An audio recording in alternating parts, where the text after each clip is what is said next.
There are reports that Ukrainian leaders walked away frustrated the summit after the U.S. refused the latest request in terms of launching using American weapons to strike inside Russia.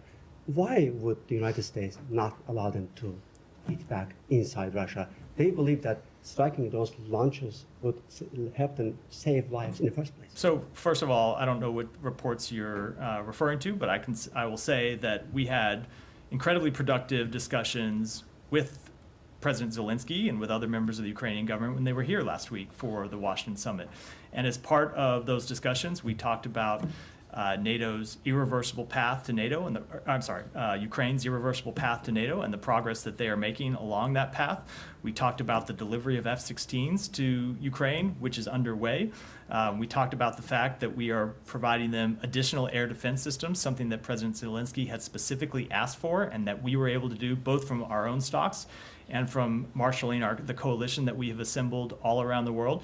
With respect to the question, the president actually got this question at his press conference last week and spoke to it quite directly. We have allowed Ukraine to use American-made weapons, American-provided weapons, to strike just across the border where they are taking incoming fire from Russia, but we have decided at this point not to expand beyond that. But that said, you just look at the actions I outlined a moment ago that we took last week, and add those to the actions we have taken for the past 2+ years to support the defense of Ukraine. And I think the suggestion that we are somehow not committed to Ukraine's defense is in every way belied by the actual facts and our actual record. When the president was asked about that, his response was about the capabilities to strike Moscow. That's not what we're talking about. The question is, why not allow them to strike launch sites? We have decided that that is not an appropriate step for the United States to take now at this time, but that doesn't change the fact that we have provided Ukraine with significant capabilities to launch attacks against the Russian troops that are that continue their aggression against Ukraine, that we have provided them with the ability to strike across the border, and of course that we have provided them significant air defenses, which really is what we're talking about here. When you have this question about strikes inside Russia, a lot of it relates to Russia's ability to launch assaults that then, missiles and other weapons, drones and other things that then land inside Ukraine. So we have provided them with air defenses to help repel those attacks, and that's what we'll continue to do. Okay, my second topic on Azerbaijan and Armenia, the Secretary hosted the meeting says, beyond your readout, could you help us understand if there was any progress noted at all? So I don't want to give any more detail beyond the readout other than to say, and you heard the Secretary say this at the opening of the meeting in his public comments. In fact, I think I saw you standing outside the room before those comments, so I know you were there, is that the two parties have made incredible progress and they have come a long way. And so what we continue to do is push them. A peace agreement between those two countries would mean so much for those countries, and it would mean so much for the region, for peace, stability, for security in the region. We do think a deal is possible, but it requires both sides to make some difficult choices and tough compromises. And so what we're going to do is continue to push them to resolve those final differences and reach an agreement. Have you succeeded at all in Washington? The Secretary's comments came before. We have made progress. I'm not going to speak to it in detail, but we don't have an agreement yet, and we're not going to rest until we reach one. Thank you. Coming back to Ukraine, the President Zelensky, after returning, has talked about the potential of a second peace summit, and this time Russia would be invited. Is that something that was sort of encouraged by U.S. officials while he was here? He said it just after getting back. It's something that we discussed with them, but as we have said before, any decisions around diplomatic negotiations are decisions that Ukraine has to make, not the United States, not any other country that's not party to this conflict. Ukraine is the victim here. It's Ukraine that has seen their country invaded, has seen their civilians killed, has seen significant parts of their country occupied. And so it's for Ukraine to decide when and how and in what shape to undertake diplomatic negotiations. As their partner, as their backer, we will support them if that's the path that they choose to take. We have always made that clear. And I will note, and this kind of goes to how the Kremlin has responded, at least initially, to those statements from Ukraine. We always supported diplomacy when Ukraine is ready, but it has never been clear that the Kremlin is ready for actual diplomacy. That was clear at the beginning of this war, when we were pursuing diplomacy and the Kremlin pulled the plug on diplomacy and invaded.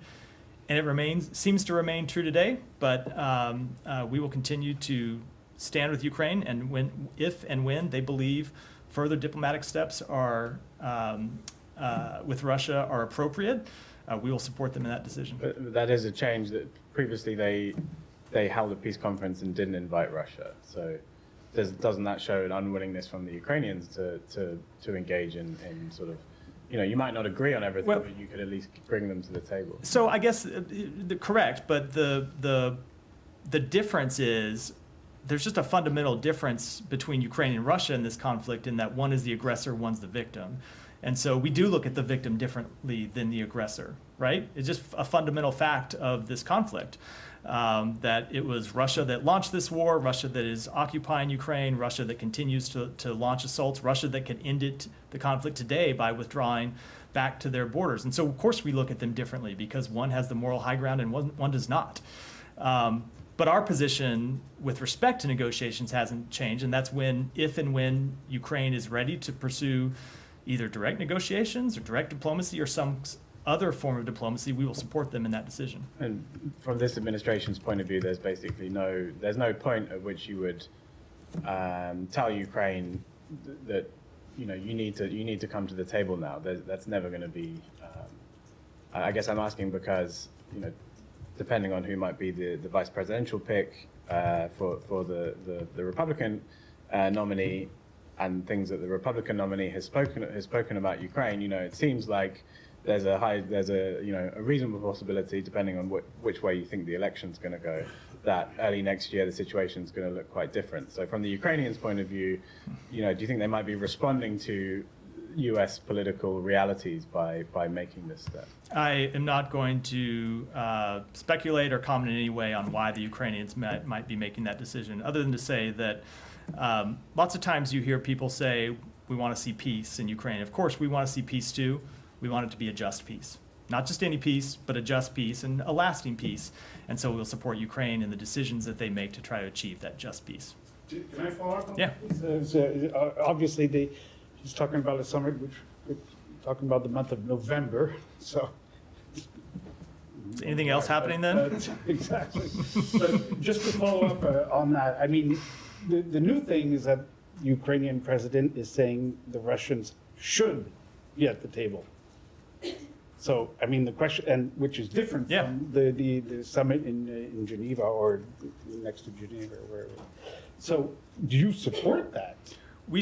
Yes or no? We support the government of Ukraine and make it. So again, it is not a decision for us to make, right? That's I'm not trying to be cagey. Granted. It is a decision for. It has always been our view that decisions with respect to diplomacy around this conflict need to be decisions made by Ukraine, where Ukraine is in the driver's seat. And so, if they want to invite Russia to that summit, of course that is something we support. That's a decision that they, as a direct party to this war, as the country that's seen their borders invaded, their people killed, they should make, and we will support them in it.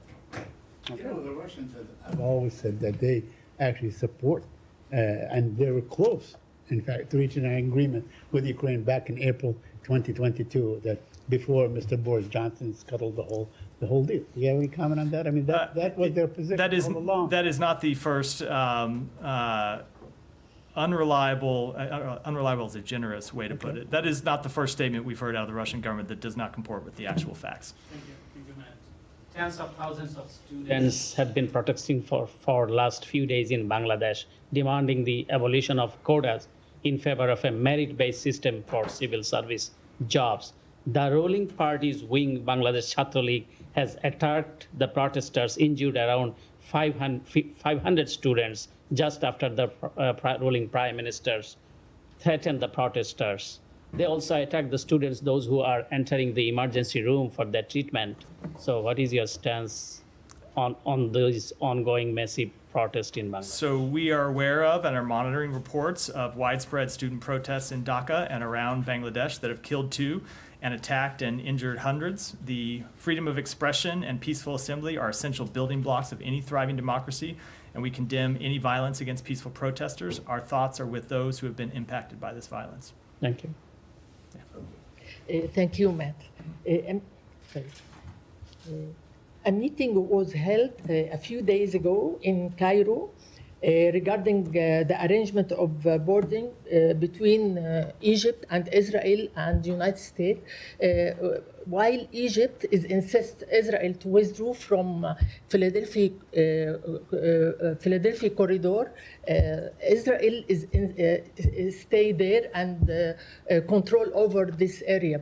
There is any new arrangement regarding this issue? No new agreement, but it is something we are working on. Israel has very real security concerns about the Philadelphia corridor. That was a chief, if not primary, smuggling route for Hamas to get weapons into Gaza that they used to launch the attacks of October 7th, that they used to launch rocket attacks against Israel, that they used to oppress the Palestinian people. So it is important that that smuggling of weapons into Gaza be resolved. It's also important that we find a way to reopen the Rafah border crossing. So we have been in talks with Egypt and with Israel about how to accomplish all those objectives, but I don't have any announcements to make today with regards to any agreement. It's something that we're continuing to work on. Okay. Next question, please. When will the United States condemn Israel targeting of civilians in Gaza, especially considering that U.S. administration is providing Israel with the weapons that killed the Palestinian civilian? We are incredibly troubled by the ongoing deaths of Palestinians in Gaza. I've made that clear. I spoke to that Yes. Earlier in the briefing in response to a question from one of your colleagues. Yes. As I said, it's an incredibly difficult situation. It remains an incredibly difficult situation. When you have not just Hamas militants, but if it turns out to be true that Mohammed Deif was actually hiding among civilians, one of the leaders, the number two in the leadership of Hamas in Gaza was hiding among civilians in Gaza, it just shows the very difficult challenge that this war poses. Obviously, he is a legitimate military target. He has tremendous blood on his hands, including the blood of American citizens, I should remind everyone of. And so he is someone that Israel should be allowed to target and go after, but they have to do it in a way that minimizes, that prevents civilian casualties, and it's very difficult operating in this environment, but that doesn't in any way alleviate their responsibility to do so. But is this justify to kill civilians, children? There is no justification for the death of civilians. No, absolutely not. We don't want to see any civilians die. There is justification for strikes on military targets and militants, including the leadership of Hamas. And those are strikes that we support, but they need to be carried out in a way that to the maximum, to the furthest extent possible, minimizes and prevents civilian harm. That is what we continue to press upon the government of Israel. As I said earlier, civilian casualties have come down fairly significantly from earlier in the war, but they still remain unacceptable. And that is why we continue to push for a ceasefire. It's why a ceasefire is so important, because then you wouldn't have kinetic activity inside Gaza that was leading to these civilian deaths day after day after day. You would have a pause in the conflict, a ceasefire that hopefully we could widen into an actual end to the war. And also Israel needs strong words from United States to condemn killed civilian, not only not allowed. And I think I just made very clear that we are incredibly troubled by the deaths of civilians. And I can tell you, Secretary Blinken made that very clear in his meeting with senior Israeli officials earlier today. But the United States wouldn't do something like this. I mean, there was time and time again that they actually held back striking, whether in Syria and Iraq, because some civilians were compromised. They have done that a number of times. So would the United States do what Israel just did? I cannot speak to the exact circumstances about how targeting decisions are made. I spoke to the principles that we believe in and will continue to. Go ahead. Sir, the Pakistani government has announced a ban on former Prime Minister Imran Khan's political party, Pakistan Tehreek-e-Insaf. The information minister says that Imran Khan and his political party involved in anti-state activities. You always talk about democratic values. What are your thoughts when you see such kind of undemocratic moves in a country like Pakistan. I don't know if you walked in late, but I got this question about 10, 12 minutes ago from Ryan and spoke to it. He was mixing up with many questions. So What's that? Oh, well, it's okay if you were surfing your phone instead of listening to my answers. It's fine. I'm happy, always happy to repeat myself. What I said in response to Ryan's question is that no, we've seen the reports and the statements made by the government. Our understanding this is the beginning of a complex process, but certainly the banning of a political party is something that would be of great concern to us. I think Ryan also asked about the Supreme Court decisions. The State Department expressed concerns after the elections in Pakistan and asked for the investigations. So when Supreme Court now handed over these 20 seats to Pakistan Tehreek-e-Insaf, but this is something State Department was looking, that kind of investigation. So as we've said, we support the peaceful upholding of constitutional and democratic principles, including respect for human rights and freedom of expression. We support democratic processes and broader principles, including the rule of law and equal justice under the law. And as those internal processes continue to play out, we will monitor these decisions and further decisions by the courts. After Indian Prime Minister Modi visit to Moscow, both the countries decided to boost their trade relationships, and stats shows that last year the trade was $65 billion. President Zelensky, in his statement, termed this a devastating blow to the peace efforts. What are your comments on this multi-billion-dollar trade and Zelensky's remarks? So India has a long-standing relationship with Russia. I think that's well known. And we have, speaking for the United States, encouraged India to utilize that relationship with Russia, that long-standing relationship, and the unique position that they have to urge President Putin to end his illegal war and to find a just peace, a lasting peace to this conflict, to tell Vladimir Putin to respect the UN Charter, to respect Ukraine's territorial integrity and sovereignty. And that's what we'll continue to impress upon the government of India, who is an important partner of ours when it comes to their relationship with Russia. Go ahead. Thank you, Matt. Question on normalizing relations between Turkey and Syria. There is a lot of discussion on that issue in the region, and Iraq has took initiatives to set up a meeting between Ankara and Damascus to normalize relations between Turkey and Syria. How do you see that, and will that affect your policy towards Syria, especially to northwest Syria? Let me take that question back. And another question. Yeah. Recently, Iraqi foreign minister, he was in Washington and he talked to the press. He said that there is a lot of engagement and discussion with the U.S. about restrictions on the Iraqi banks, U.S. restriction on Iraqi banks. And they are requiring and requesting the U.S. to remove these restrictions.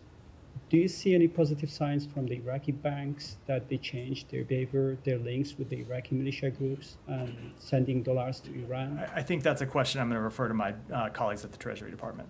And with that, we'll wrap for today. Thanks, everyone. Thank you.